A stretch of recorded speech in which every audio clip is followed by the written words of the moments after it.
Today we're at Moelfre on the east side of the island. We're taking a walk across the headland.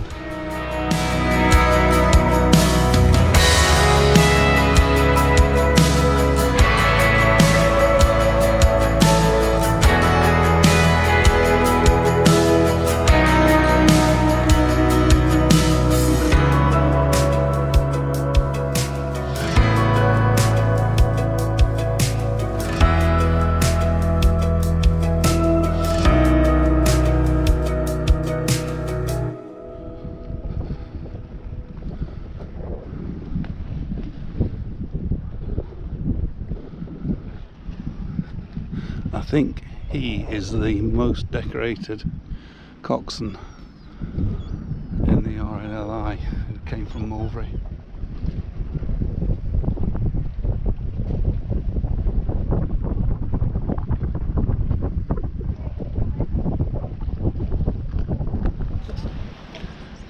We're now on the coast path.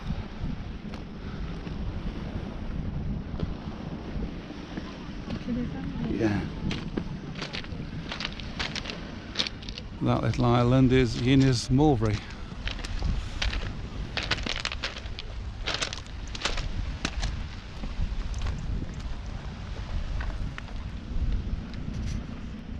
The lump on the end of the mainland is the Great Orme at Llanallgo. And then Puffin Island just to the left of the ship. And then that's panning round to Red Wharf Bay.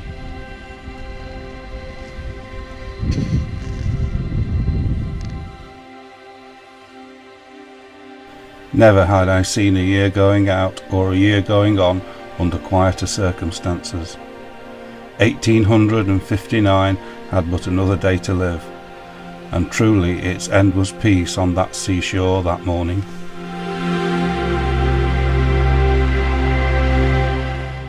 So settled and orderly was everything seaward, in the bright light of the sun and under the transparent shadows of the clouds, that it was hard to imagine the bay otherwise, for years past or to come, than it was that very day. The tug steamer lying a little off the shore, the lighter lying still nearer to the shore, the boat alongside the lighter, the regularly turning windlass above the lighter, the methodical figures at work, all slowly and regularly heaving up and down with the breathing of the sea. All seemed as much a part of the nature of the place as the tide itself. The tide was on the flow, and had been for some 2 hours and a half. There was a slight obstruction in the sea within a few yards of my feet, as if the stump of a tree, with earth enough about it to keep it from lying horizontally on the water, had slipped a little from the land. And as I stood upon the beach and observed it dimpling the light swell that was coming in, I cast a stone over it.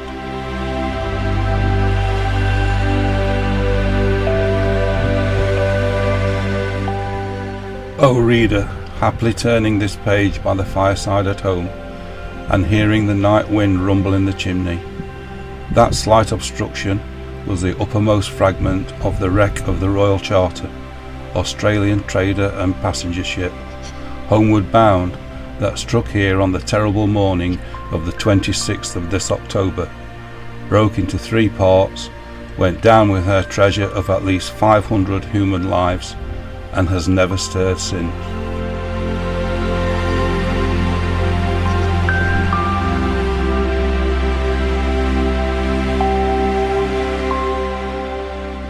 From which point, or from which, she drove ashore, stern foremost, on which side, or on which, she passed the little island in the bay, for ages henceforth to be aground certain yards outside her. These are rendered bootless questions by the darkness of that night and the darkness of death. Here she went down.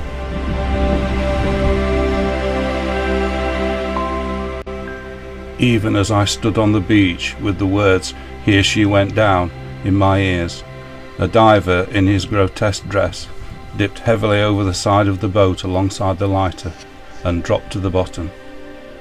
On the shore by the water's edge was a rough tent made of fragments of wreck, where other divers and workmen sheltered themselves, and where they had kept Christmas Day with rum and roast beef, to the destruction of their frail chimney.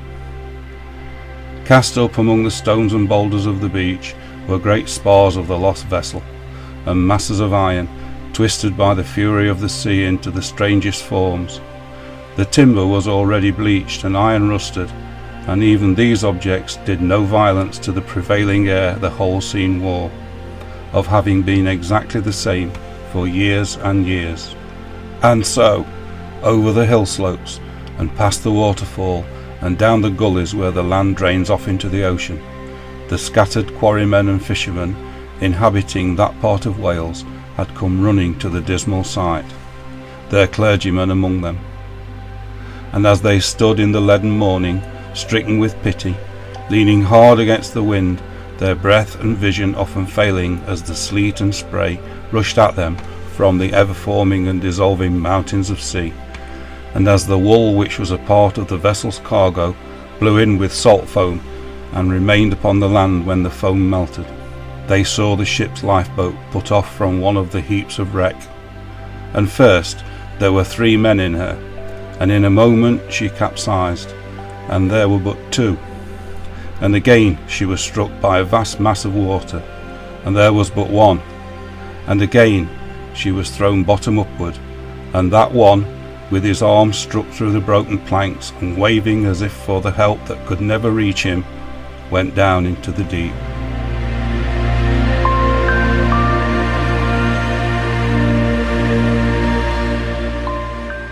It was the clergyman himself from whom I heard this, while I stood on the shore, looking in his kind, wholesome face as it turned to the spot where the boat had been. The divers were down then, and busy. They were lifting today the gold found yesterday, some £25,000. Of £350,000 worth of gold, £300,000 worth, in round numbers, was at that time recovered. The great bulk of the remainder was surely and steadily coming up. Some loss of sovereigns there would be. Indeed, at first sovereigns had drifted in with the sand and been scattered far and wide over the beach like seashells, but most other golden treasure would be found.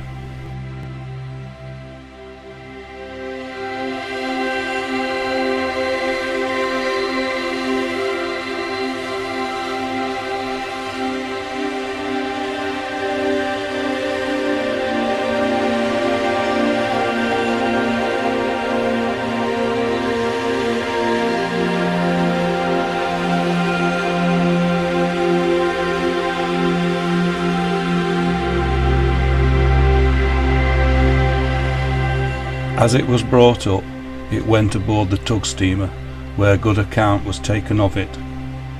So tremendous had the force of the sea been when it broke the ship, that it had beaten one great ingot of gold deep into a strong and heavy piece of her solid ironwork, in which also several loose sovereigns that the ingot had swept in before it had been found, as firmly embedded as though the iron had been liquid when they were forced there. It had been remarked of such bodies come ashore, too, as had been seen by scientific men, that they had been stunned to death and not suffocated. Observation both of the internal change that had been wrought in them, and of their external expression, showed death to have been thus merciful and easy. The report was brought while I was holding such discourse on the beach, that no more bodies had come ashore since last night. It began to be very doubtful whether many more would be thrown up until the northeast winds of the early spring set in. Moreover, a great number of the passengers, and particularly the second-class women passengers, were known to have been in the middle of the ship when she parted, and thus the collapsing wreck would have fallen upon them after yawning open, and would keep them down. A diver made known, even then, that he had come upon a body of a man, and had sought to release it from a great superincumbent weight, but that, finding he could not do so without mutilating the remains, he had left it where it was.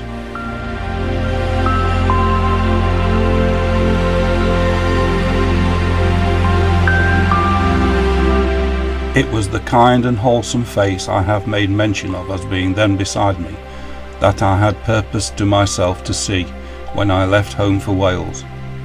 I had heard of that clergyman as having buried many scores of the shipwrecked people, of his having opened his house and his heart to their agonised friends, of his having used the most sweet and patient diligence for weeks and weeks in the performance of the forlornest offices that man can render to his kind, of his having most tenderly and thoroughly devoted himself to the dead, and to those who were sorrowing for the dead.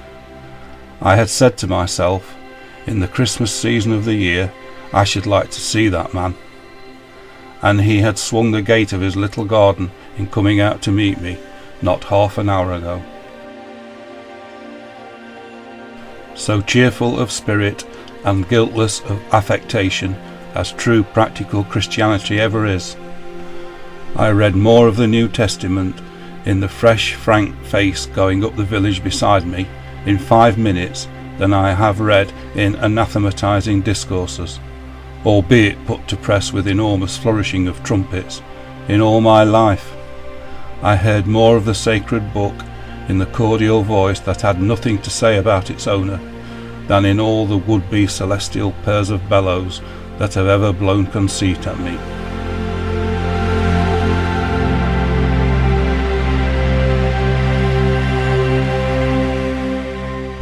Coming out onto the high street brings us to the Lifeboat visitor centre.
We climbed towards the little church at a cheery pace, among the loose stones, the deep mud, the wet coarse grass, the outlying water, and other obstructions from which frost and snow had lately thawed.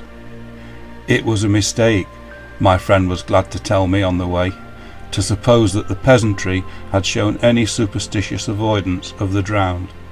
On the whole, they had done very well, and had assisted readily.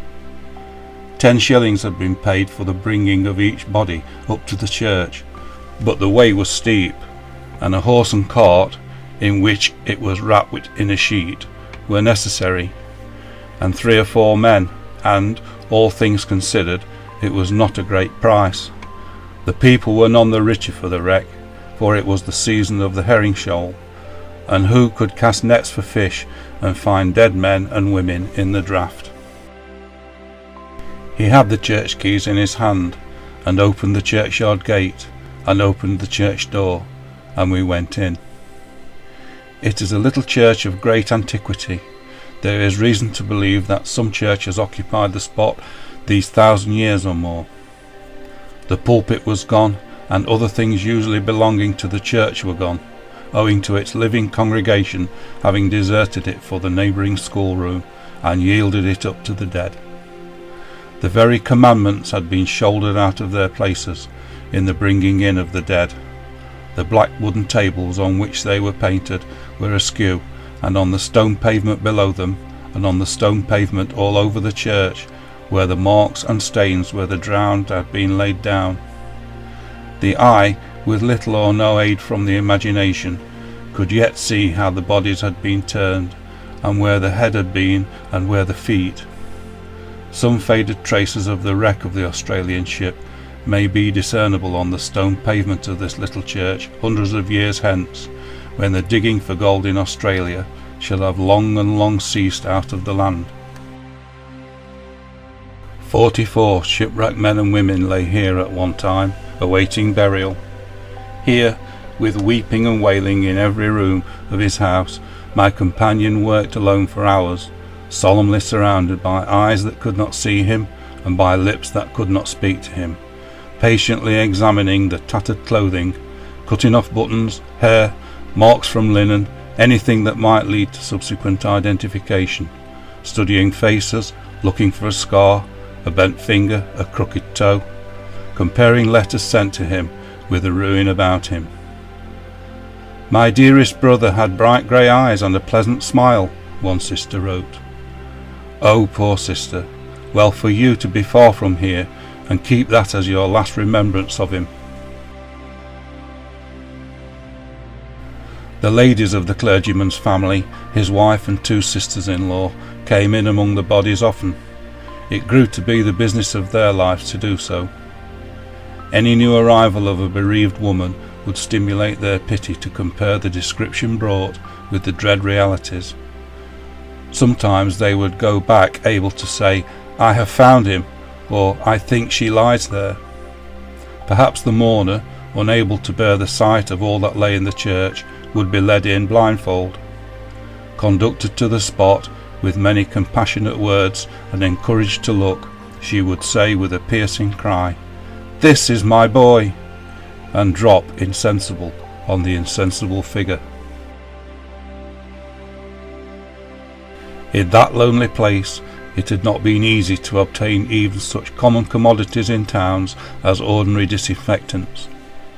Pitch had been burnt in the church as the readiest thing at hand, and the frying pan in which it had bubbled over a brazier of coals was still there with its ashes. Hard by the communion table were some boots that had been taken off the drowned and preserved, a gold digger's boot, cut down the leg for its removal, a trodden down man's ankle boot with a buff cloth top, and others, soaked and sandy, weedy and salt. From the church we passed out into the churchyard. Here there lay at one time 145 bodies that had come ashore from the wreck. He had buried them, when not identified, in graves containing 4 each. He had numbered each body in a register, describing it, and had placed a corresponding number on each coffin and over each grave. Identified bodies had been buried singly in private graves in another part of the churchyard. Several bodies had been exhumed from graves of 4, as relatives had come from a distance and seen his register, and when recognised, these had been reburied in private graves so that the mourners might erect separate headstones over their remains. In all such cases, he had performed the funeral service a second time, and the ladies of his house had attended. There had been no offence in the poor ashes when they were brought again to the light of day. The beneficent earth had already absorbed it. The drowned were buried in their clothes. To supply the great sudden demand for coffins, he had got all the neighbouring people handy at tools to work the livelong day, and Sunday likewise. The coffins were neatly formed. I had seen 2 waiting for occupants under the lee of the ruined walls of a stone hut on the beach, within call of the tent where the Christmas feast was held. Similarly, one of the graves for 4 was lying open and ready here in the churchyard. So much of the scanty space was already devoted to the wrecked people that the villagers had begun to express uneasy doubts whether they themselves could lie in their own ground with their forefathers and descendants by and by. The churchyard being but a step from the clergyman's dwelling house, we crossed to the latter. The white surplice was hanging up near the door, ready to be put on at any time for a funeral service. The cheerful earnestness of this good Christian minister was as consolatory as the circumstances out of which it shone were sad. I never have seen anything more delightfully genuine than the calm dismissal by himself and his household of all they had undergone, as a simple duty that was quietly done and ended.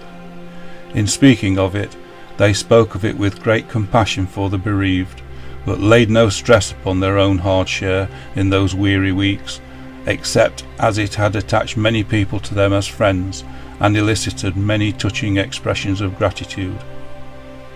This clergyman's brother, himself the clergyman of 2 adjoining parishes, who had buried 34 of the bodies in his own churchyard, and who had done to them all that his brother had done as to the larger number, must be understood as included in the family. He was there with his neatly arranged papers, and made no more account of his trouble than anybody else did. Down to yesterday's post outward, my clergyman alone had written 1,075 letters to relatives and friends of the lost people. In the absence of self-assertion, it was only through my now and then delicately putting a question as the occasion arose that I became informed of these things. It was only when I had remarked again and again in the church on the awful nature of the scene of death he had been required so closely to familiarise himself with for the soothing of the living, that he had casually said, without the least abatement of his cheerfulness, indeed it had rendered him unable for a time to eat or drink more than a little coffee now and then, and a piece of bread. As I rode along, I thought of the many people, inhabitants of this mother country, who would make pilgrimages to the little churchyard in the years to come. I thought of the many people in Australia who would have an interest in such a shipwreck, and would find their way here when they visit the old world. I thought of the writers of all the wreck of letters I had left upon the table, and I resolved to place this little record where it stands. Convocations, conferences, diocesan epistles, and the like will do a great deal for religion, I dare say, and heaven send they may, but I doubt if they will ever do their Master's service half so well in all the time they last as the heavens have seen it done in this bleak spot upon the rugged coast of Wales. Had I lost the friend of my life in the wreck of the Royal Charter? Had I lost my betrothed, the more than friend of my life? Had I lost my maiden daughter? Had I lost my hopeful boy? Had I lost my little child? I would kiss the hands that worked so busily and gently in the church, and say, none better could have touched the form, though it had lain at home. I could be sure of it. I could be thankful for it. I could be content to leave the grave near the house the good family pass in and out of every day, undisturbed in the little churchyard where so many are so strangely brought together. Without the name of the clergyman to whom, I hope not without carrying comfort to some heart at some time, I have referred, my reference would be as nothing. He is the Reverend Stephen Roose Hughes of Llanallgo near Moelfre, Anglesey. His brother is the Reverend Hugh Robert Hughes of Penrose, Holyhead.